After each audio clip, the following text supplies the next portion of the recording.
Je suis atypique, probablement déstabilisante pour certains. En tout cas, je fonctionne par passion. J'adore la musique, j'aime le jazz, c'est ma vie.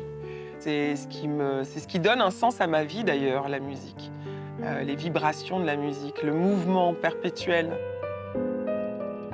Je monte sur scène pour permettre à ceux qui viennent de voyager à travers mes émotions, pour retrouver leurs propres émotions. Alabama's got me so upset. Tennessee made me lose my rest. And everybody knows about Mississippi. Goddamn, can't you see it? Can't you feel it? It's all in the air. Bonjour Karine Gyok-Turam. Bonjour Valérie. Bienvenue dans votre Paris des Arts. Vous êtes un papillon en pleine métamorphose. On connaissait la voix de la journaliste à la télévision. On découvre votre voix qui rend hommage à Nina Simone. On va parler de ce cheminement artistique. Mais avant, moi, je vais aller faire un petit tour au musée Banksy.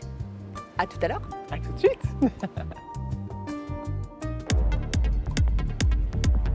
Depuis ses débuts, il fascine par son anonymat légendaire et ne cesse de nous interpeller avec ses fresques murales engagées disséminées aux quatre coins de la planète. Je vous propose de voyager dans l'univers subversif de Banksy à Paris, où un musée lui est dédié. Bonjour Aziz. Bonjour Valérie. Merci de nous recevoir. Bienvenue. Personne ne sait qui se cache derrière le pseudonyme Banksy, mais tous cherchent à percer son secret. Alors vous êtes à l'origine de ce musée, vous avez peut-être une petite idée? Je crois que c'est l'inconnu le plus illustre au monde. On m'a posé la question à peu près 1000 fois, je n'ai aucune idée. Et il est arrivé parfois qu'on se demandait si c'était pas moi, et je réponds toujours, si c'était moi, je le saurais. Et ce n'est pas le cas. Vous ne me cachez rien. Promis. Les œuvres qui sont exposées ici, ce sont toutes des reproductions? En fait, le cas de Banksy est très simple. C'était un artiste du street art. Donc toutes ses œuvres sont immédiatement détruites. C'est ce qui s'est passé, donc il n'y a plus rien qui existe quasiment. Et du coup, la seule manière de pouvoir découvrir ou redécouvrir ou profiter et comprendre cet artiste, il fallait recréer les œuvres. Mais est-ce que vous avez son aval pour cette exposition? Parce que quand on expose le pape du street art qui est anonyme, comment on fait pour lui demander son avis? Alors, je crois qu'il l'a donné, parce qu'on a ouvert en 2019, en juin, et en septembre, on était les seuls à revendiquer le fait qu'on recréait les œuvres. Il a fait une phrase du type ceux qui recréent les œuvres, c'est OK.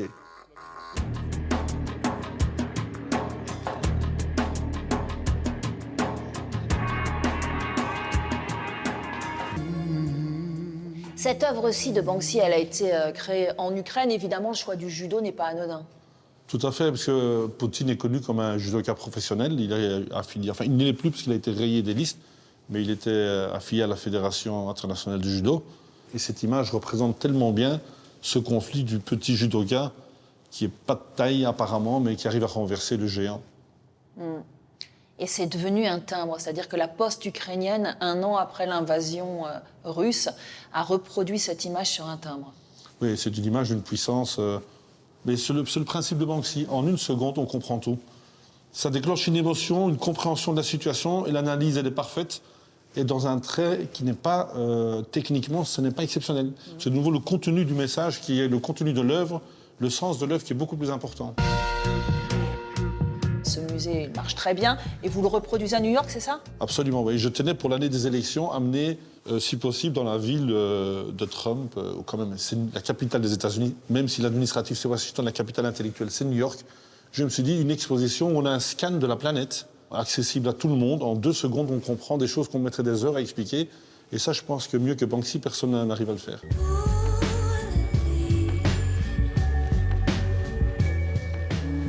Alors, là, on arrive à la fille au ballon, qui est sans doute l'œuvre la plus connue de Banksy.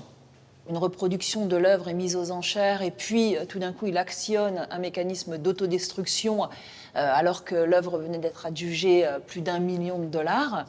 Et là, sa cote flambe. C'est ça. Et l'œuvre d'art, ce n'est plus la fille au ballon. C'est la destruction de la fille au ballon qui devient l'œuvre d'art. Et du coup, le prix en art contemporain, le prix part... et on est je crois que la dernière vente a lieu à 25 millions à peu près d'euros. Qu'est-ce qu'il a voulu dénoncer avec ce procédé d'autodestruction? Il dénonce l'art contemporain qui n'est basé sur rien que sur une action, sur quelque chose. C'est ce qu'il dénonce, mais il est tombé dedans assez bizarrement.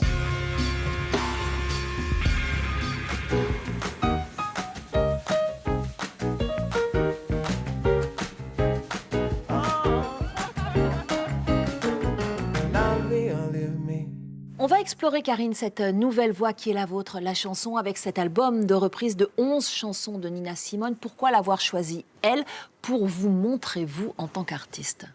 Alors c'est vrai que je m'étais fait la promesse, moi, de ne pas consacrer mon premier album à un hommage, en tout cas de ne pas faire de reprise, donc je ne me suis pas écoutée.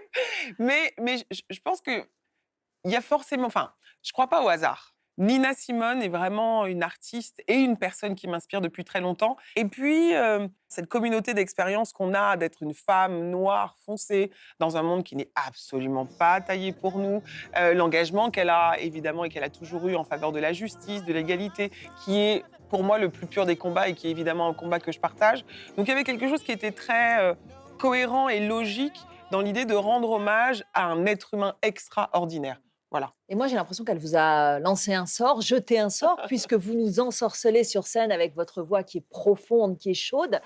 Je crois que c'était important de ne surtout pas donner dans le pastiche ou dans l'imitation. Ah oui, oui, surtout pas. L'idée, c'était pas de redonner vie à Nina Simone. She's back, she's back. Non, non, pas du tout. C'était vraiment pas ça l'objectif. Et même, l'idée a été aussi de mettre dans l'époque. C'est ce qu'elle disait, Nina Simone. Elle disait, il faut qu'un artiste soit le témoin et le porte-parole de son époque. Et donc, l'époque qui est la nôtre aujourd'hui n'est pas celle de Nina Simone dans les années 50 et 60. Et je me suis aussi évertuée à les interpréter comme une femme des années 2020, un peu une petite fille de Nina Simone, parce qu'elle nous a transmis son audace, puis elle était effrontée aussi, elle avait cette dimension-là. Donc j'essaie d'être totalement et pleinement moi-même et aussi dans cette modernité des années 2020. But this whole country's full of lies. You all gonna die and die like flies. I don't trust you anymore. Keep on saying, go slow, go slow, go slow. Les critiques, elles sont unanimes. Vous entrez dans le top 10 des 10 meilleurs albums de jazz music, c'est juste incroyable. Ça valait donc le coup d'aller vers votre risque. Et oui, bien sûr. Alors, j'avais pas de doute par rapport à la qualité de l'album. Ouais. Parce que l'album est vraiment un très bel album de jazz. Il est très élégant, les arrangements sont magnifiques, c'est somptueux, vraiment. Mon doute, c'était davantage de rencontrer le public. Et puis surtout, comment est-ce que j'allais être accueillie, moi, dans ma position particulière d'alien, d'être journaliste, d'être en plus femme d'eux. Enfin voilà, pour le coup, vraiment, je cochais toutes les cases qu'il ne fallait pas cocher pour être prise au sérieux. Et donc, assez vite, ils ont senti qu'il y avait une réticence très forte et ils ont fait des écoutes à l'aveugle. Aucune indication de nom, il n'y avait aucune photo, il n'y avait rien. Donc, on ne savait absolument pas de qui il s'agissait. Et les gens ont pu recevoir cet album avec... pour ce qu'il était, en fait. Et c'est comme ça que tout s'est déclenché, que vous avez été très sollicité pour les festivals. Oui, et puis après, il y a eu aussi l'épreuve, évidemment, de la scène, qui n'a pas toujours été simple pour moi. Ça a même été très éprouvant. La scène, ça a été pendant très longtemps une douleur très profonde, c'est horrible. Pourquoi je m'inflige ça? Pourquoi je m'inflige ça? Exactement. Et puis finalement, contrairement au running, j'ai enfin réussi à aimer ça. Where am I going? What am I doing? I don't know. I don't know. You don't have to live next to me. Just give me my equality. Vous avez dit que donc, vous aviez eu cette difficulté à gommer l'étiquette journaliste.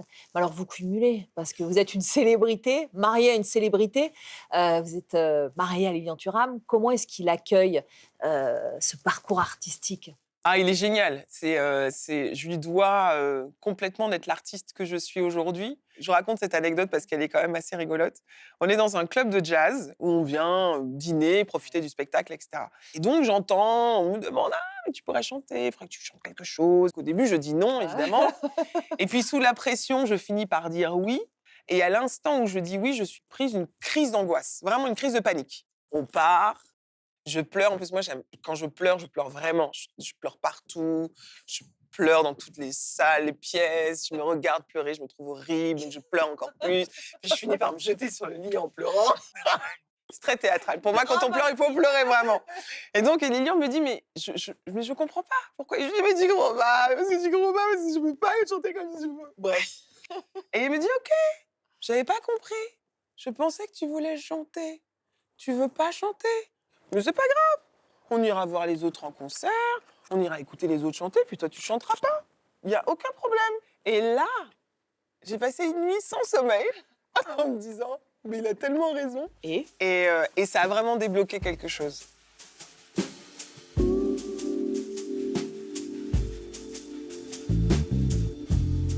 I knew a man bought jingles and he danced for you in worn-out shoes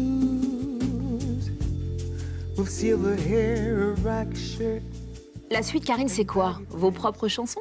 Oui, normalement, oui. Le prochain album, ça sera un album de mes compositions. Ouais. Alors, c'est peut-être une mauvaise rumeur, hein, mais j'ai entendu dire que vous aviez en stock plus de 200 chansons. Non, c'est vrai, j'écris depuis toujours. J'ai plein de chansons, il y en a de très mauvaises. Il y en a quelques-unes, je l'espère, qui sont bonnes et qui ont traversé le temps. Mais on découvrira ça ensemble. Et oui, j'ai beaucoup de chansons. Et je continue, en plus, à... Enfin voilà, j'entends tout le temps de la musique, j'entends des mots, j'entends des mélodies. Donc voilà, c'est perpétuel.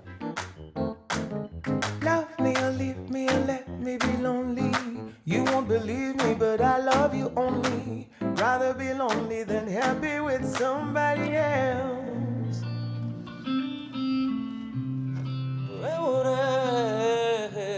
La musique sénégalaise à présent à l'honneur dans le Paris des Arts avec H The Best qui vient de donner un concert à la Cigale.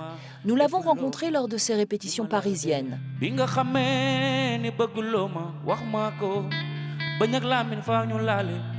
Des mélodies envoûtantes, des paroles qui oscillent entre illusions perdues et lueurs d'espoir. Tout un voyage émotionnel.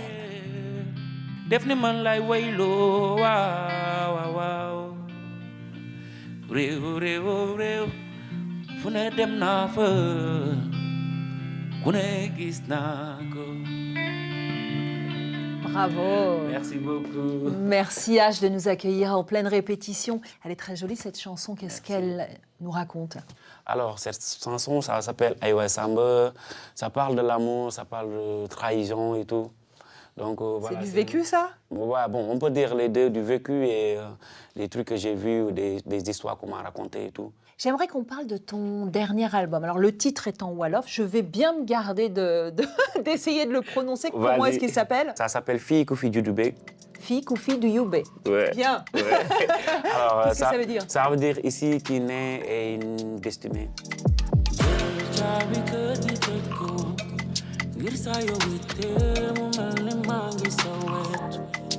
Quelles émotions tu as voulu mettre dans ce nouvel album? Vraiment, je voulais partager sur cet album mon attachement à l'humanité, à la diversité, à travers mon cheminement, que ça soit personnel ou artistique. Ta musique, elle est très éclectique. En tout cas, elle se situe aux confins de plusieurs influences. Où est-ce que tu vas puiser musicalement? Tu sais, au Sénégal, on a, par exemple, Youssou N'Dour, que ça soit Oasis Diop, Cheikh Lo, et tous ces légendes-là, ils m'inspirent beaucoup. Bon, après, moi, à chaque fois, je prends exemple sur eux. Et aujourd'hui, en tant que nouvelle génération, je pense que j'essaie de suivre un peu leur pas.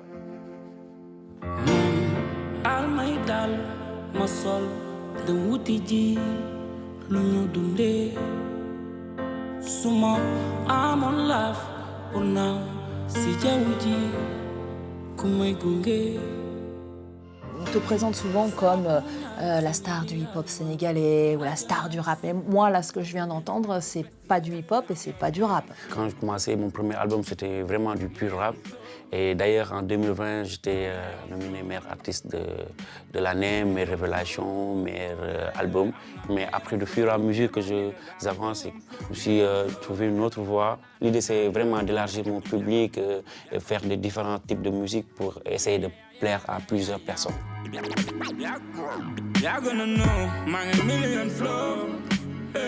I got money to mine, def son yi ay gain.